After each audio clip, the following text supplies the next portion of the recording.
Muchas gracias por estar con nosotros y como todos los miércoles, Fausto Barajas, un placer tenerte aquí. Buenas tardes, Pepe, buenas tardes al auditorio. Gracias. Y Mariana Campos, como siempre, se salió del gobierno en la sombra, una iniciativa que están haciendo en la sociedad civil para darle seguimiento pues justamente a la ley de ingresos y se vino con nosotros. Espero que nos traiga un montón de noticias frescas. Pero si quieres empezamos por la parte política y, traemos como dos. Están jugando con los tiempos en el Congreso. Traen por un lado, son 10 días lo que tiene el Senado para objetar la remoción de Nieto, pero al mismo tiempo hay plazos perentorios para aprobar la ley de ingresos. Así es. Yo creo que es un tema que se está volviendo, pareciera una práctica pues, ya nueva, ¿no? De usos y costumbres. Tomar como rehenes algunos. Pues ya pasó hace unos días, ¿no? Y yo creo que no es sano. ¿Con la instalación te refieres? ¿Con la instalación de la mesa directiva? Sí, de la mesa directiva. Yo creo que no es sano hacer ese tipo de prácticas y poner como un quid pro quo para, ¿no?, destrabar otro tema de discusiones. Entiendo los mecanismos de presión, entiendo que se quieran resolver temas, pero creo que estar jugando con este tipo de cosas está sentando un precedente que, como en su momento el presidente ya no iba a rendir su informe al Congreso, ahora estamos casi, ¿no? Si esto no ocurre, pues yo no te apruebo estas cosas, ¿no? Y eso yo creo que es muy riesgoso, ¿no? Estamos pues demeritando las instituciones desde adentro de las instituciones, ¿eh? Y eso es muy riesgoso. Por lo pronto, digamos que al calor de esa grilla, Mariana, el tema es que sale Emilio Gamboa, el líder del PRI, en el Senado y dice, oigan, se va a afectar la canalización de recursos de la reconstrucción para 9 de los estados que fueron los más afectados en los sismos de septiembre. ¿Sí? ¿Es cierto? Bueno, ¿o no? Coincido con Fausto que hay que respetar las formas, los protocolos. Creo que le da valor a nuestras instituciones. Entiendo también la motivación. Me parece una situación crítica la que se vive en otro ámbito. Pero yo creo que finalmente sí hay tiempo. O sea, estos recursos se van a empezar a erogar el 1 de enero. No es lo deseable en el proceso presupuestario. O sea, en todo caso, lo que estaría diciendo Gamboa es si no se llega a aprobar el presupuesto. Exactamente, pero tenemos todavía tiempo para aprobar el presupuesto. ¿Cuál es el plazo perentorio del 15 de noviembre es presupuesto en Cámara de Diputados, pero bueno, vamos a poner que se aplazara un poco eso, tenemos un colchón de un mes y medio al 31 de diciembre. No sería, te digo, lo deseable. No me dan los tiempos, entonces no me dan los tiempos con con los 10 días que tiene para objetar el Senado. Bueno, la ley de ingresos, acuérdate que son dos documentos los que ¿Ley de ingresos cuándo es? 30 de octubre. 31 de octubre. 31 de octubre. Entonces, si me dan, próxima semana tendría que estar aprobada en el Senado. Ingresos, pero otro proceso es el de presupuesto, que es al 15 de noviembre, ¿no? Y finalmente los recursos se van a gastar al 1 de enero. O sea, no lo vería yo en términos de una emergencia de ya vamos a afectar el financiamiento de la reconstrucción. No lo veo así, pero hay un punto que está comentando Fausto en ese sentido. Bueno, no sería quizás deseable que se convirtiera en una práctica, ¿no? Pero a mí me llama la atención que el Senado pues está, actuando de esta manera, pero en Cámara de Diputados la ley de ingresos pasó, casi muy en fast poca track. Discusión, de pronto se apareció ahí un dictamen ya muy tarde, un día antes de la aprobación, con varios cambios que, en fin, no se procesaron ni se discutieron de manera suficiente, en mi opinión. Entonces, pero fíjate qué interesante. Es extraño ver ese contraste. Pero fíjate qué interesante. Y ahorita, si quieres, entramos a las tripas de la ley de ingresos. Terminando, digamos, el capítulo político, otra de los amagos de Gamboa les dice a la oposición, oigan, cuidado porque van a quedar muy mal con los gobernadores. Sí, a ver, es decir, que hay un reparto ahí interesante para los gobernadores en año preelectoral, además de lo que se vaya a canalizar para la reconstrucción, Fausto. Yo creo que ese amago no me suena así muy creíble y fuerte con el tema de la reconstrucción, porque como dice Mariana, pues, los recursos son hasta el 1 de enero. Creo que esa parte también sale sobrando decir que si no, la reconstrucción se pone en riesgo. A ver, no creo. Sí es más, a mí me preocupa más el chantaje y la forma en que el Congreso está reaccionando y jugando con las instituciones, ¿no? Porque lo que están mandando mensaje, y ya es la segunda vez que pasa, luego no nos quejemos, estamos previo al periodo electoral y llevamos 12 años en la cuerdita entre que las instituciones, ¿no? Y creo que las estamos minando desde adentro. Yo creo que ese es un mensaje bien grave, este tema, y este tema de estar chantajeando de que si la reconstrucción, ¿no? Yo creo que no es serio, tampoco estar diciendo que se pone en riesgo. O sea, como tampoco es serio si lo del fiscal no se resuelve, porque también trae un tinte ahí político con poca sustancia y contenido, ¿no? Del por qué fue destituido. Yo creo que las formas en las que hicieron no fueron las correctas, pero también pareciera que hay cosas que ya hacían insostenible a esta persona. Yo creo que las formas en las que se hicieron no fueron las correctas, pero creo que está tomando raja, ¿no? En todo caso es debatible, pero muy debatible. Ahí lo que estamos viendo es que en efecto la ley de ingresos, a pesar de que hoy hubo comisión de Hacienda, hace rato vi que estaban sesionando, con lo cual pareciera que eso sí camina, al menos en comisiones, no está paralizado como uno sugeriría después de ver que la sesión en el Pleno se canceló. Y hay que decir que aparte el Senado, y digo, no es que sean unos grandes revisores de las propuestas de ingresos, o sea, no es que el Congreso se plantee en México como un gran contrapeso, no, para nada. No es que vayan a revisarla de manera muy profunda, no suele pasar. Yo creo que pues, la deuda que solicita el Ejecutivo se le aprueba, ¿no? A ver, sin mayor si tú, tema. Desde el Congreso de la Sombra les dijeras a los senadores dónde tendrían que poner los ojos, qué tendrían que revisar, digamos, de manera prioritaria. Bueno, yo creo que tendrían que revisar, por ejemplo, el techo de endeudamiento, en mi opinión, es excedido. No está justificado desde el punto de vista de la inversión, o sea, por cada peso, por ejemplo, en el caso del gobierno federal, por cada peso de endeudamiento del gobierno federal, solo 56 centavos hay puestos en la inversión. 56 centavos sí, a inversión. A inversión. ¿El resto? Sí. Pues entre pago deuda de y intereses, gasto. ¿no? Okay. Pago de intereses, todavía no conseguimos que el pago de intereses se haga con los ingresos que tenemos. O sea, necesitamos endeudarnos para pagar intereses todavía, aunque ha mejorado con respecto a otros años. Se contuvo un poco, ¿no? Se contuvo un poco porque llegamos a tener años en donde todo el pago de intereses se iba a deuda, ahorita 2/3. 1/3 ya lo estamos pagando con nuestros ingresos. Otro tema es que el déficit, por ejemplo, que se presenta del sector público es 44% menor al techo de endeudamiento. O sea, que no debería haber una equivalencia, ¿no?, entre el déficit y el monto de endeudamiento. O sea, 44% mayor me parece excedido. Hay nada más una duda. Estos 47 o 48 mil millones que aprueban para canalizar la reconstrucción, ¿eso se va a techo de deuda?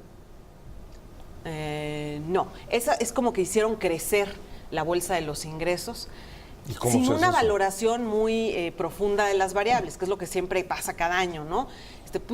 Pues juegan un poco con los números, ¿no? Modifican le subes tipo de un poco cambio al tipo y de petróleo. cambio, le modificas al petróleo y bueno, pues multiplicando ahí algunos números te da que ya tienes 43 mil millones más, ¿no? Entonces, pero no se hace realmente como un análisis profundo en las variables. Ese es de donde salió el dinero. No, eso no se va a deuda. Eso no se va a deuda. No se va a deuda, pero hay transitorios interesantes. Hoy justo escribiste de esto, ¿no? Sí, está. ¿Te preocupa? Te digo, porque además, vaya, si están manipulando tipo de cambio y precio del petróleo, lo que tenemos es un panorama absolutamente incierto y volátil en los próximos meses. Como decía Mariana, yo creo que es una práctica que ya se viene dando desde hace años.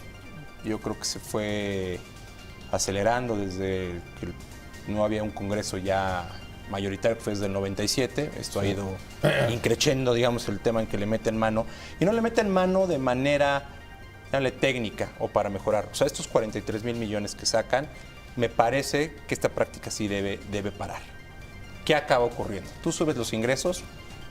¿Por qué? Pues porque necesitan gastar más. Y necesitan gastar más y es un juego ahí perverso el que tiene el Ejecutivo con el Congreso de dar zanahorias, ¿no? Porque al fin y al cabo lo que acaba sucediendo ya después en la aprobación del presupuesto es que prácticamente dos de los grandes apartados, que es el carretero y el del campo, que son los que se cierran al final, que es como en la noche los cuchillos largos, que se cierran a medianoche y quién sabe cómo se cierran, hacen ahí el trabajo los duendes y al final cierran de una manera muy rara subiendo dinero. Entonces estos 43 mil suben pues, de 46 el precio promedio de la mezcla a 48.5, o sea, $2.5 pues que de la nada. De repente Hacienda te dice, bueno, es que había colchón, a ver, una de las cosas más volátiles que existe es el precio de los commodities y el petróleo es uno de ellos. O sea, la verdad es que es bien difícil pronosticarlo. Entonces, si lo fijas, a ver, subirlo, entonces se vuelve un ejercicio cuando te dicen, no hay recursos, después hay recortes. No, claro que siempre hay recursos, porque bueno, aquí lo están haciendo. En papel le suben el tipo de cambio Y bueno, y a veces hasta la producción petrolera, ¿eh? O sea, de repente te encuentras que le suben 40,000, 50,000 pesos, 40,000 o 50,000 barriles al promedio. Digamos que podemos tener, digamos, ciertas artificialidades en el presupuesto. Hablando de la ley de ingresos y su paso por el conflictivo Senado estos días, estamos hablando con Fausto Barajas y con Mariana Campos, y no me quedé contigo, Mariana, y era, a ver, más allá, digamos, de la coyuntura, hay elementos que preocupan. Una es, tú lo apuntabas en el momento, el techo de endeudamiento. El techo de endeudamiento es excedido, no está justificado con el déficit que se está presentando. Pienso que se le está dando un colchón al gobierno que puede ser, digo, o no debería ser en estos momentos en donde ya estamos pagando un costo de la deuda bastante importante. ¿Ahorita cuánto nos está costando la deuda? Nos va a costar 3 puntos del PIB para 2018. Esto es casi 700,000 millones de pesos y esto supera todo el presupuesto que hay destinado a la salud, ¿no? Wow. Por ejemplo. Entonces, digo, ya te habla de la seriedad del monto. Ahora, techo de endeudamiento suena un poco, sí, lo platicábamos en el corte, un poco discrecional, ¿no, Fausto? O sea, te dan la posibilidad de que tú llegues hasta determinado nivel, pero no atado a ninguna obra en particular, y lo que hemos hablado aquí en varios momentos es, y la inversión en infraestructura, pues donde tendría que ir la parte de la deuda en todo caso, pues no está atada. La deuda y en general los recursos fiscales que se hizo con las reformas estructurales, bueno, la reforma fiscal, que esa no es estructural, pero bueno, este gobierno sí ha tenido más recursos que nadie. En términos fiscales, más o menos han sido 5 puntos del PIB lo que han recaudado más, y el mayor endeudamiento, se empezó el sexenio más o menos como el 36, 37% del PIB, puntos. y andamos en 49. Sin que eso se haya traducido en crecimiento económico, ¿no? Y cuando tú empiezas a ver y entras en rubros, ves como el caso de salud, que la inversión prácticamente ha sido nula, o el gasto ha sido bueno, y incluso menor que el pago de la deuda, todos los intereses de la deuda. Policías federales, por ejemplo, no se ha aumentado uno solo en lo que va de la administración. El gasto en infraestructuras, tú estás viendo los datos, los últimos 3 años han sido las peores caídas registradas en la historia o desde que se tenga memoria. Entonces dices, ¿a dónde han ido a parar esos recursos? Mucho ha sido, a gran parte, el servicio de la deuda. Otro, tenemos un problema fuerte en el crecimiento del pago de las pensiones, y ahí se están destinando muchos recursos. Pero por otro lado, ni le has entrado bien a decir, faltan muchos recursos, o recorto y dejo que el sector privado trate de compensar parte de eso que hace el gobierno. Entonces, estamos ahí como muy, muy atorados cuando ves lo que está pasando con el endeudamiento y el presupuesto, porque ves proyectos que cada vez están costando más, que no hay un atamiento, por ejemplo, a proyectos o iniciativas. Bueno, hay que recordar, cuando se puso este impuesto a los refrescos, pues se dijo que era para combatir la obesidad. Sí, se va a ligar con problemas de salud. Yo quisiera preguntar a aquellos que defendieron ese impuesto, no es que esté bien o mal, simplemente en términos de seguimiento y rendición de cuentas, ¿cuántos bebederos?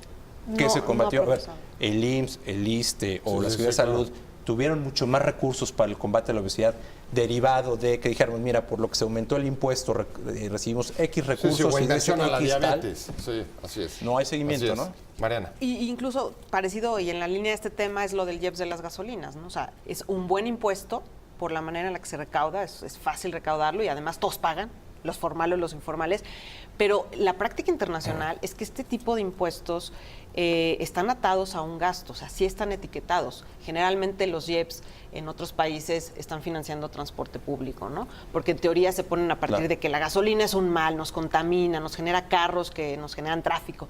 Entonces, ¿cómo vamos a transitar hacia el bien, es decir, hacia un transporte que no contamine, colectivo, que genere menos tráfico? Si no, lo atamos a proyectos. Me preocupa que a través de este impuesto estemos recaudando para la bolsa general, porque entonces vamos a estar ahí cautivos como contribuyentes, ¿no? A ver, pero lo que estamos viendo, y lo ligo con lo que tú decías al principio, una serie de prácticas que se generan desde la pérdida de la mayoría absoluta en 97, son ya 3 gobiernos. 2, uno del PAN y 2 del PRI. En todos quizá lo que parece un factor común es que al Ejecutivo o a los ejecutivos les están dejando un margen de maniobra amplísimo para manejar techos de deuda, para decidir cómo manejan el déficit presupuestal, sin ningún compromiso de decir, bueno, este dinero que estamos pidiendo es para esto en concreto, ¿no? Tren a Querétaro, por ejemplo, por decir cualquier caso. Bueno, antes del 97 ni nos enterábamos, ¿no? Pero bueno, sí, creo que nunca hemos estado por en el eso, óptimo, por eso partí de ahí. Pero no hemos después, evolucionado pero como lo que debe sí ser. ocurrió es que se democratizó la repartición de los recursos públicos entre, ¿no?, diputados, sin ningún criterio a veces, para ver cómo se llevan. Y el caso más concreto lo ves, por ejemplo, en el caso de la infraestructura. Tú ves estos rubros que te llaman caminos rurales, que los caminos rurales no es que sean terracerías, son caminos de ciertas especificaciones técnicas, pero que todo el mundo quiere llevar caminos a sus estados. Y la práctica es simplemente y sobre el banderazo. todo inaugurarlos. El banderazo, porque si se aseguraran inaugurarlos, bueno, tendría un beneficio para la población.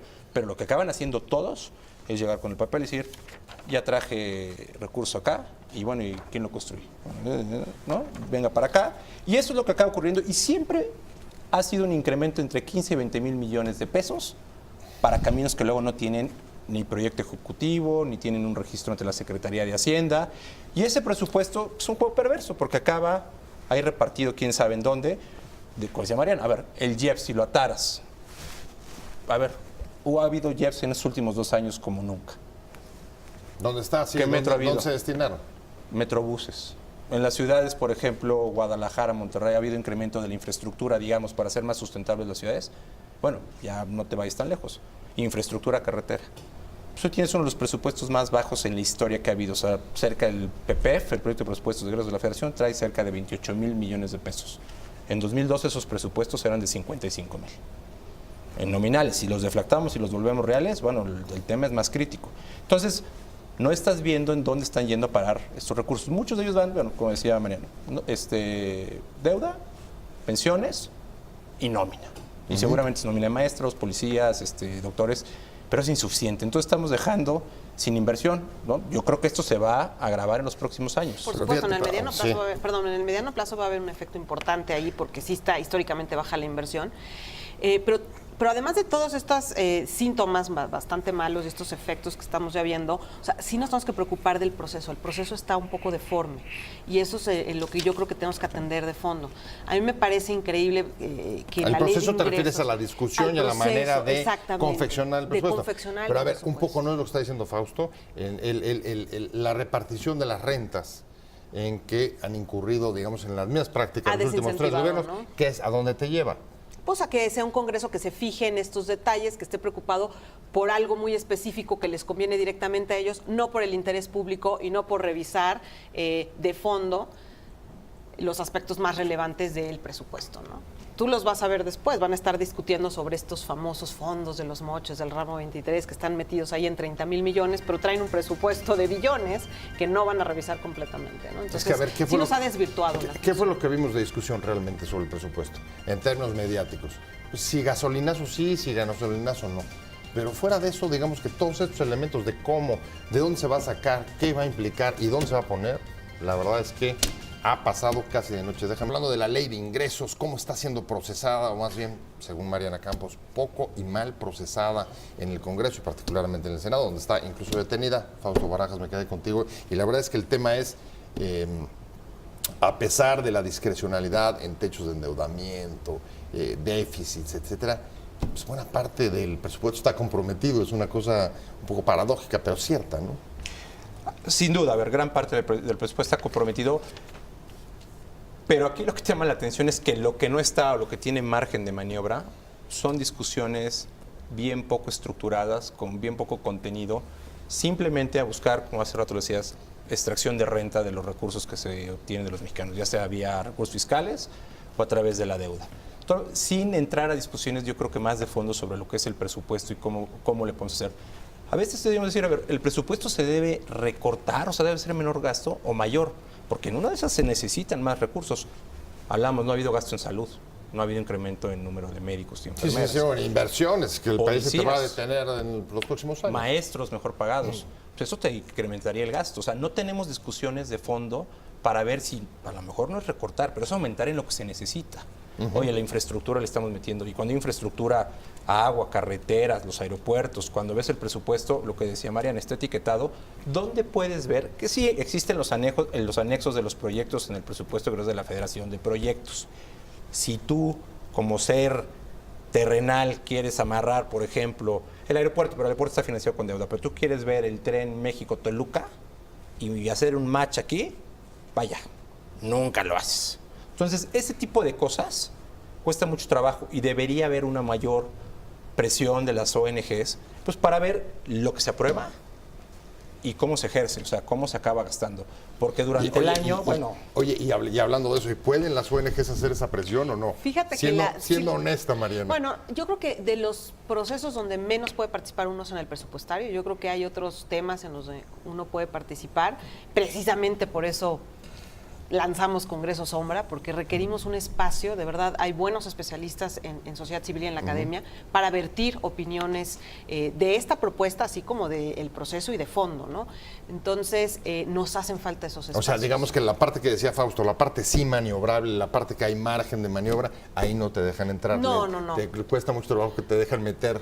Cuesta mucho trabajo. Cuchara. Hemos logrado. Hemos logrado. ¿Qué hay ahí que te parezca por ejemplo, llamativo? A mí el ramo 23 me asusta, me parece que es el colmo tener un cajón de gasto con tanto dinero. O sea, ¿Qué es el ramo para nuestro auditorio? El ramo 23 es un cajón de gasto. No es una institución como la CEP o Salud, que tiene una estructura, un órgano interno de control, sino nada más es el cajón de gasto. Es una caja. Es una caja de dinero, de muchísimo dinero. 2005 se le aprobó un presupuesto de 8,000 millones, ha gastado ya más de 200,000. No está regulado por ninguna ley, entonces no tiene un objetivo oficial, es decir, hay una discrecionalidad importante para asignar los recursos y de pronto en un año se le aprueba un programa de 1,000 millones de pesos, pero gasta 50,000 o 70,000, con convenios que no son transparentes, ¿no? Que veto a saber cuál fue el impacto de ese dinero, ¿no? Entonces sí hay una discrecionalidad importante en ese ramo y esa es una gran parte de nuestro presupuesto, como decimos, ya está destinado a ciertos pagos de pasivos, pero sí hay un margen de maniobra que no se usa, en mi opinión, con buenas prácticas de gasto, ¿no? Y el Congreso, pues, no da un seguimiento y no es un contrapeso para entender cómo se ejecutó, ¿no? Yo creo que mucho de esto termina en contrataciones, ¿verdad? Si financias, por ejemplo, obra pública. Sí, aumento de burocracia, es decir, de contrataciones, por ejemplo, de obra pública, pues que vas y erogas recursos para, no sé, arreglar banquetas, hoy, por ejemplo, la reconstrucción. Buena parte de ese dinero se va a ir a la contratación de gente que haga y que trabaje en la reducción en los estados. Hemos pensado qué va a ir en el decreto para transparentar eso, para fortalecer la toma de decisión, qué padrones de proveedores se van a utilizar, porque todo el tiempo tenemos escándalos de que si se contratan empresas fantasmas. Ese son el tipo de cosas que ahorita un Congreso tendría que estar pensando, ¿no? Es decir, hay un año electoral, no somos muy buenos para reaccionar en la inmediatez. Revisamos las auditorías del Fonden, 50% traen dictamen negativo. ¿Te quedas tranquilo con la observación de la sociedad civil? A ver, no, yo ¿Hasta dónde crees que pueda llegar con lo que dice Mariana? A ver, yo creo que no abren o sí. Sí, seguir presionando, seguir metidos. Yo creo que es la única manera que se ha venido avanzando, lo mucho poco que se ha venido avanzando. Sí tiene que haber, pues como dicen, un Congreso probablemente Sombra ayudaría sobre todo cuando tú empiezas a ver ingresos, tratar de empezar. No etiquetar cuando tú ves directamente ingresos, pero etiquetar de manera, por decirlo, simbólica. Recaudas tanto en el IEPS, más o menos estos recursos a dónde se van y poderles darle seguimiento. A ver, pero eso significaría una chamba, un trabajo permanente. Sí, que le vayas a estar sí dando no solamente el proceso de aprobación, sino seguimiento en el tiempo. No, y eso lo hacemos, México Evalúa lo hace. Tenemos una publicación del año pasado que se llama Las dos caras de tu moneda, que precisamente habla de la cara de los ingresos y de los egresos y tratar de unir y en qué termina todo esto. Tenemos el sitio en internet, que lo actualizamos cada mes con los indicadores de lo que se aprobó y lo que se gastó en ese mes, comparado con otros años. La verdad, sí hemos hecho una tarea muy titánica. Y ahí estamos y nos damos cuenta que pues le falta mucha consistencia. Esto que se va a aprobar se va a gastar distinto y se va a gastar más, ¿no? O sea, eso es lo que le están dando y con esto ya me estoy yendo a lo que siguen teniendo todos los partidos y todos los gobiernos, es una gran capacidad para el dinero disponible poder usarlo como vayan queriendo. Y así no vamos a desarrollar México. Ese es el tema, ¿no? Más o menos, ¿no? El Congreso juega y luego el Ejecutivo modifica a lo largo del año, como decía en publicidad, a veces se aprueban 9,000 y se acaban gastando 35,000 el año pasado, más o menos, ¿no? A veces apruebas X recursos en salud y acabas ejerciendo menos. Entonces, porque también la ley te permite que puedas modificar sin informar al Congreso hasta X porcentaje del 5% mientras no te vueles el techo. Entonces, pues aquí todo el mundo baila bonito, o sea, todo el mundo... Y me acuerdo, justo después de los sismos, aquí algunos senadores y diputados dijeron, hay que acabar con los moches. Vamos a modificar, creo que era el 23, ¿no? Sí, exactamente. ¿Pero se ese hizo algo de eso? No, el 23 sigue ahí, sigue O sea, funcionando. sigue vivito y coleando. Sigue vivito y coleando. Fausto toca un tema muy importante que es el Congreso realmente no tiene juego en la ejecución. O sea, en otros países hay mecanismos para limitar cómo se puede cambiar el presupuesto. Seguimiento y rendición de cuentas. Ajá, y aquí en México, en nuestra ley de responsabilidad hacendaria, el Poder Ejecutivo y los ejecutores de gasto van solos en el año. Y ya luego llega la auditoría y te dice qué sucedió, pero post-mortem, ¿no? Bueno, a nosotros ya se nos fue el tiempo. Muchas gracias por la discusión. Mariana Campos de México Evalúa, está organizando lo del Congreso Sombra. Fausto Barajas, como siempre, muchas gracias a los dos. Vamos a seguir de cerca, vamos a ver qué pasa, pues antes que nada en el Senado. Muchas gracias a los dos, pero sobre todo a usted por haber estado con nosotros aquí en Opiniones Encontradas.